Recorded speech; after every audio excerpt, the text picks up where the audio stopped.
order, Detective Sergeant Joe Sudo, who's also one of our negotiators, Detective Mario Taliaferro, one of our negotiators, Deputy Joe Steyer, who you'll notice his name is on here, and I'll get to that in a minute, and Deputy Mike Grell, who's with us here today because he's with Joe, because they were riding the boat around, driving the sheriff around. So thank you so much for making this possible for us. Just to give you a quick backstory on how this came about, our county has had a crisis negotiation unit in some form or another for about plus or minus 20 years, but there has never been a vehicle that was dedicated or equipped to correctly and properly conduct these crisis negotiations. And we say crisis negotiations. It's very rarely, if ever, is it like hostages and bank robberies, and it could be, but it's not. More often than not, it's somebody that's having a bad day, they get into a fight, maybe a domestic kind of thing, whatever, they barricade themselves, they don't want to come out. We've had more serious things, but that's kind of the main thing. But in any case, what has always happened up until this point is, we'd have the SWAT team, which has all the doodads and armored cars and tanks and all the stuff, and then we would have the command people who would have all the doodads and the command vehicles and everything. And then there were negotiators who was like, well, where are we going to set up? Well, go set up in a car. And we literally would be hunched behind the steering trying to talk, and it's just not the way to do business. So when I took over a couple of years ago as the commander of the team, I said, look, our very first priority has to be to get a vehicle, because we're not going to do business like that anymore. So, long story short, through your generosity, we were able to acquire this vehicle from Camping World in Kingston, and then we set about the process of retrofitting it. This is a standard 2003 Coachman RV, no slide out, just a regular RV. And we set about turning, and you'll see it when we go in and take a look. I'll show you, I have a slideshow for you on my phone to show you sort of what it looked like when we took it off the lot, a few pictures of us, and I say us, it really was Joe, who's basically our master fabricator. Joe deconstructing and then reconstructing all the space, basically, and then the platforms that we needed for our equipment. I'm the nerd, so I did all the AV computer stuff, so that's my doing, but everything else in there is pretty much Joe's doing. Thank you, Joe. Thank you. The one thing I want to emphasize is that without you, this simply wouldn't have happened, or at least not when it did, because every year I would put in that we need a vehicle for our budget process, and they would say, and basically I'd get told no. And then the next year, hey, we need it. Oh, we'll deal with that next year. The next year, oh, we'll deal with that next. Not this year. Not this year.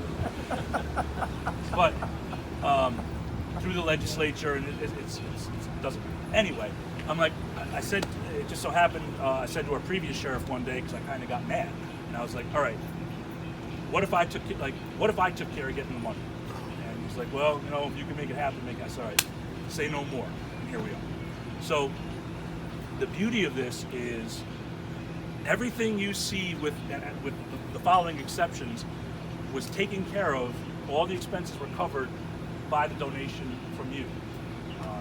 The only exceptions that we had to use county money for were the computers, because that's part of the county contract and all that.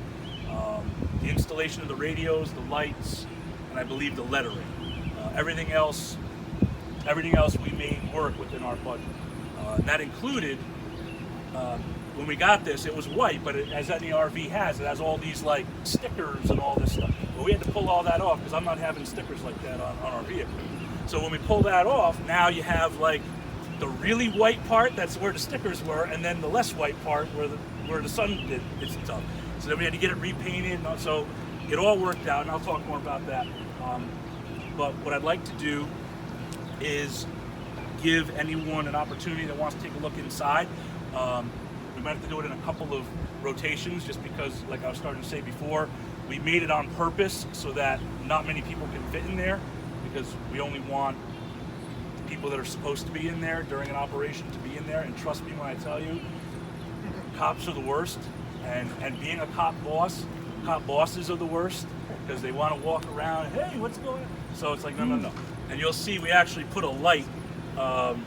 We actually put a light and some lettering to be like, when this light's on, stay at, like, don't come in here. And we can lock the door, so there's that. So before we just take a couple of quick looks inside, were there any questions anybody wanted to ask, just out of curiosity? Any like? Do other counties have something like this? I'm sorry? Do other counties have something like this?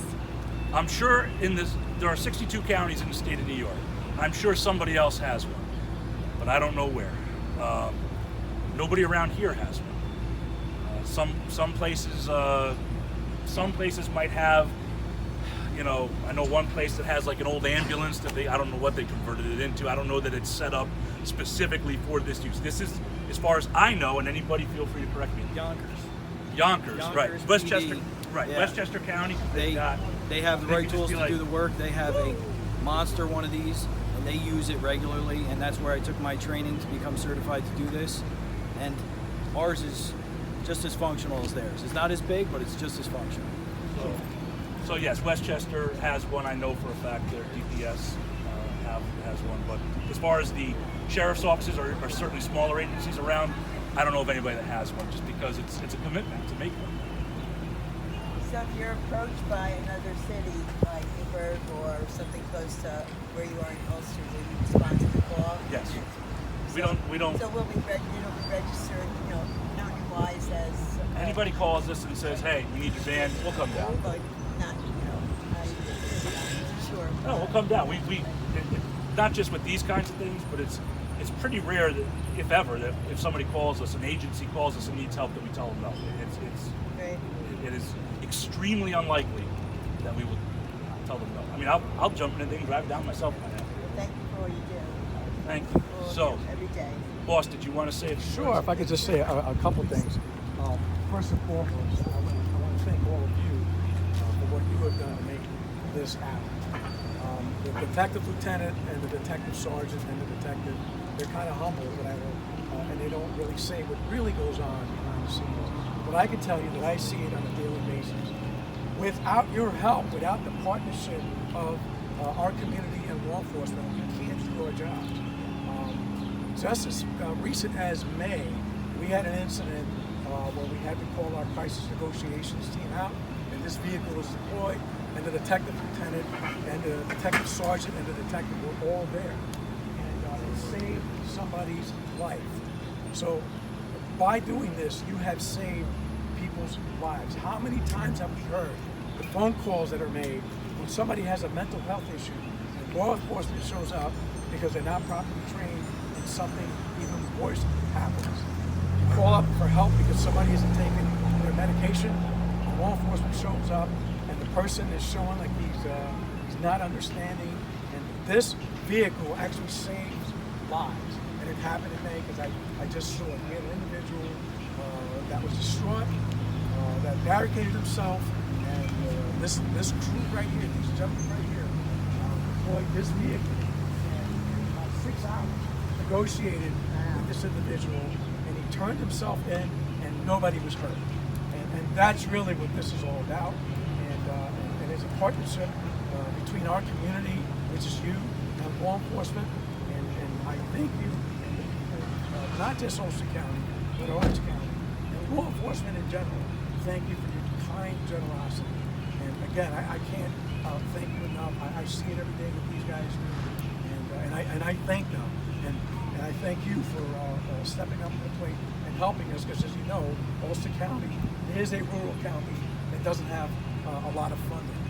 So again, thank you very much, and I want to thank the detective lieutenant and his staff for doing such a great work.